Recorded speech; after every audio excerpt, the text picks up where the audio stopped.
Do të shkoj pak tek rasti i Korçës. Kemi patur një 18 vjeçar i cili është sulmuar nga bashkëtuesi nënës tij 37 vjeç. Autori janë vënë prangat dhe është ndjekur në fakt nga policia. Megjithatë, detajet do kem mundësi t'i raportoj nëpërmjet Llazi Saros. Llazi, mirë se vjen bisedë. Do të kem Klodian Reçin, avokatin studio.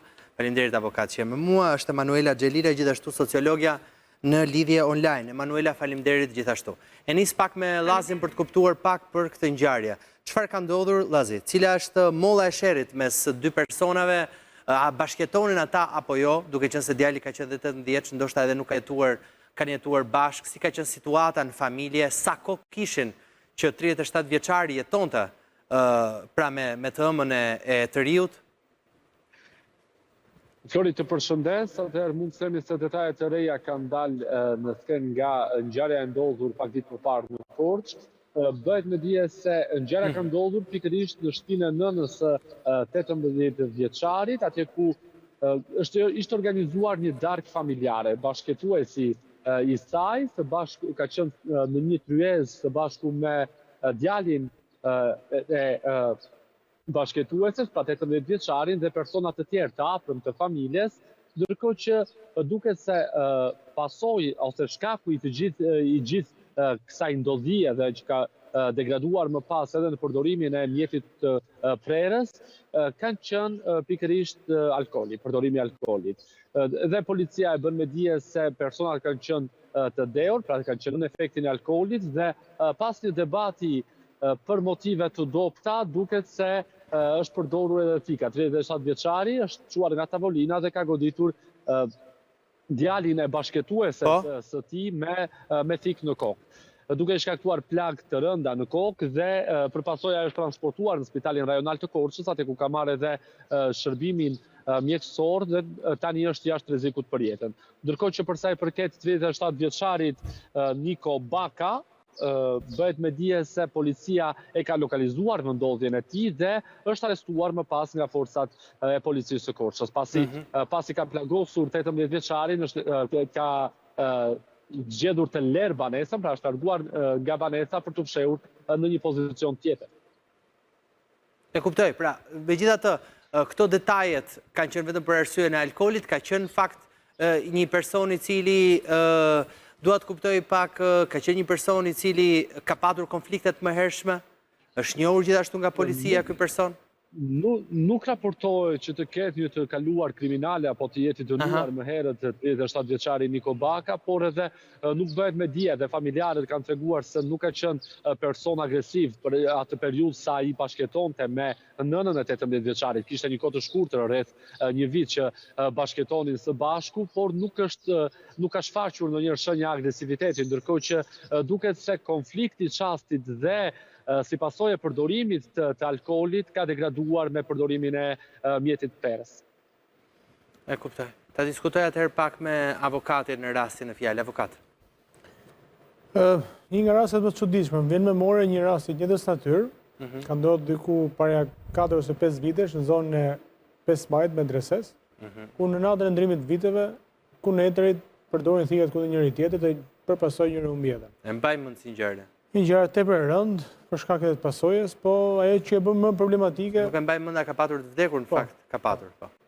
Ndroja fatkeqësisht. Dhe ajo që e bën më problematike gjithë situatën ka të bëjë lehtësia me cilën njerëzit do marrin çdo lloj iniciativash për të godit me thik në pjesën e kokës që është, domethënë, zona më shumë rrezik për shkaktimin e një pasoje. Për hir të vërtetës dhe për fatin e mirë është jashtë rrezikut për jetën, por kjo nuk është se do ta justifikoje apo ta përjashtojë nga përgjegjësia penale. Absolutisht nuk e lehtëson nga përgjegjësia penale. Kjo për faktin se spari legjislacioni penal është shumë i ashpër në këtë drejtim, për shkak se që nga viti 2013 janë bërë disa ndryshime ligjore, duke e kategorizuar si ndërvepra penale me masë më të lartë të dënimit për vepra penale që bën ndaj antarit të familjes.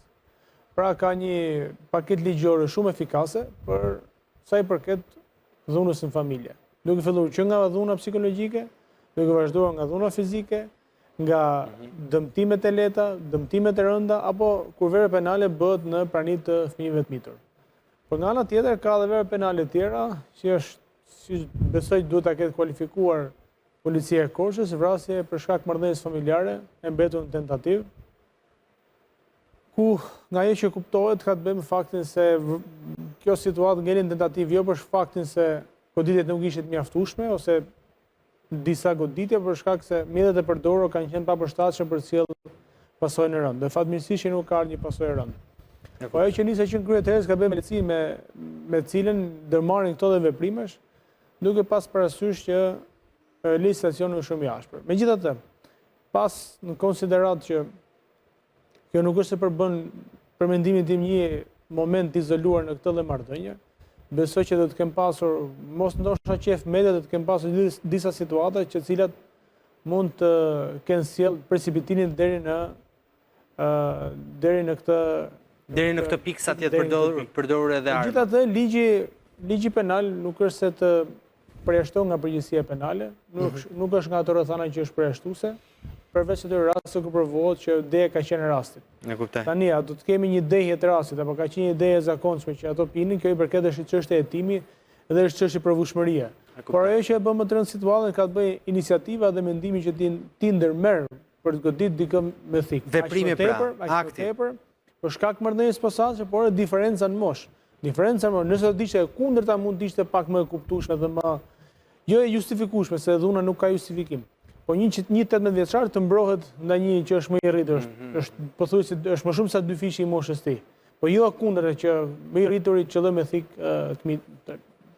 të miturin e them, ai sapo është ende i ri sepse ligji i njeh si të rit moshës 18 dhe 21 vjeç. Ai sapo ka kaluar të pragun e miturisë. Megjithatë, ne urojmë që ngjarjet kaloj pa pasoja, pakën ai që është më rëndësishme shëndeti, ndërsa lidhet me veprimet, ato kjo i përket dinamike e timi, që të i përkas nëse do t'i kategorizojmë. Atëherë, nëse referimi dhe dëmtimet, kjo është varësisht shkallës dëmtimeve. Mund të jetë me vërtet dëmtime që mund të ketë në pjesën etike, por nëse nuk janë absolutisht rrezikshme për ato, mund të shkojë tek një verë penale që është më lehtë. Mund të jetë dhunë familje, sipas në 130 paragrafi 3 i kodit penal, për shkak se dëmtimet janë nëpërmjet plagosjes letë një maksimum deri në 5 vite burgim. Megjithatë, kjo nuk absolutisht nuk e përjashton dinamikën se si mund të ketë ardhur hetimi, dhe gjithë kjo ngjarje si mund të jetë zhvilluar, por ta klasifikuar në vrasje mbetur tentativë për shkak të marrëdhënies familjare. Tani kjo është disa herë që unë vin këtë studio të bëj parashikime dhe mbas 2 ditësh dalin pikërisht ato parashikimet që bëj. Megjithatë, duke qenë pak të ftohtë në analizën që i bëhet rrethanave të faktit, dinamikës dhe atë çka ka dash edhe autori që të kryejë rastin konkret, nëse realisht ka qenë për shkak se ndodhi, paneta është shumë dinamike. Ndodhi dhe ishte një përleshje dhe mori thikën dhe e goditi, ishte në mënyrë pavetëdijshme sepse deja ishte e saj natyre, por me çka kuptohet deja nuk është e atij standardi, sepse ai është larguar, ka treguar rrethana që të fshehur. Me që e kam Llazin ende në lidhje. Llazi, cila ka qenë dëshmia e 37 vjeçarit në polici? Dëshmia ka qenë që kemi qenë të ngarkuar me përdorimin e alkoolit dhe nuk e kam duruar dot debatet familjare, debatet që ishin krijuar në atë ambient familjar. Pra, e specifikoj, ishte një darkë familjare organizuar nga bashkëjetuesja e Niko Bakës, pra e 37 vjeçarit, dhe ai këtu e ka, do me thënë, kjo ka qenë alibia që ai ka përdorur. Ndikimi i alkoolit ka bërë që të humbas kontrollin dhe nuk ka duruar dot debatet që po ndodhin në atë moment. Mirë, Llazi, falenderoj atëherë për raportimin, për të shkuar pak me Emanuelen. Emanuela, një situatë në familje tensionuar, si ndodh kjo, çfarë ndryshon kjo në dinamikën e kësaj familje dhe si shihet, si do shihet si konflikt, si do shihet 18 vjeçari, si do shihet bashkëjetuesi, cila është roli nënës në këtë ngjarje, fëmijë të tjerë nëse ka në familje? Unë do të isha e kujdesshme mos të shikoja këtë ngjarje thjesht si një konflikt mes 2 individësh. Kur krijohet një familje e rindërtuar, nuk bashkojnë vetëm 2 të rritur, është e rëndësishme të kuptohet që ndërtohet një arkitekturë marrëdhëniesh nga e para. Role të reja, pritshmëri të reja dhe padyshim që kjo kërkon kohë, kërkon impenjim të veçantë. Prandaj këto marrëdhënie zakonisht janë më delikate, por nuk do të thotë automatikisht që janë apo mund të konsiderohen problematike. Pra, në vetvete, nuk mund të themi që modeli familjes është problemi, por është mënyra se si ndërtojnë marrëdhëniet brenda familjes. Unë do ta cikja pak më shumë pjesën e sfidës të ndërtimit të autoritetit brenda familjes. Ndonjëherë autoriteti imponohet, ose merret i mirëqen. Në raste të tilla, kur nuk mundet, domethënë, të merret i mirëqen sepse nuk funksionon marrëdhëniet me imponim. Duhet gradualisht nëpërmes besimit dhe duke i dhënë kohë marrëdhënies për të krijuar, domethënë, gjithçka, sepse janë të pashmangshme ndonjëherë, nuk justifikohen, por janë të pashmangshme ndonjëherë që të përshkallëzohen dhe të arrin deri në masa të tilla. E kuptoj, kështu që situata do të jetë ngarkuar, duhet punuar tashmë me kë kryesisht, nga ana psikologjike. Në rastin konkret, unë mendoj që instancat që janë përgjegjëse për rastin, në këtë rast është policia, por edhe përgjegjësit kryesor që janë psikologët apo shërbimet sociale, në këtë rast duhet merret sepse është një rast i rëndë që ka çduar në konflikt të rëndë që është kriminal, por ne duhet t'i vëmë theksin edhe parandalimit, që rastet të tilla mos të shkojnë deri në këtë pikë. Dhe parandalimi padyshim që përfshin të gjithë aktorët. Jemi përgjegjës të gjithë për parandalimin. Mirë, faleminderit paktën që diskutuam edhe bashkë në këtë pjesë, ndërkohë që situatat në familje duket sikur janë agravuar, në fakt sepse shohim që ka konflikte të vazhdueshme që lindin nga aty. Ndërkohë që flasim që familja duhet punojë në të tjera role, besoj që edhe ti avokat ndjen më shumë në të gjitha situatat e veprave penale. Jo, nga pikpamja e statistikave, nivelet janë më të ulta. Kjo ndoshta vjen, po. Nga statistikat, po. Çështjet e dhunës në familje janë më të ulta. Jo se ka rënë niveli raportimit, përkundrazi, niveli raportimit që bën edhe media, por edhe ushtrimi i ligjes penale që bëhet nga policia, sepse është një nga ato tema, një nga ato çështje që askush nuk ka dëshirë që të përfshihet. Në asnjë lloj. Domethënë, edhe këto perceptive mbi korrupsionin që bëhen, kur është çështje të aspektet dhunës në familje, asnjë prej tyre nuk gjithë rrin larg, sepse ato nuk i dihet. Edhe historia ka treguar që asnjëherë nuk i dihet me këto, sepse njerëzit për shkak të personalitetit, edhe për shkak të mënyrës se si i zgjidhin konfliktin, mënyrës si i perceptojnë ato, ka sjell gjithmonë me ngjarje tragjike. Tani, psikologët i vuri theksin një gjë, parandalimi.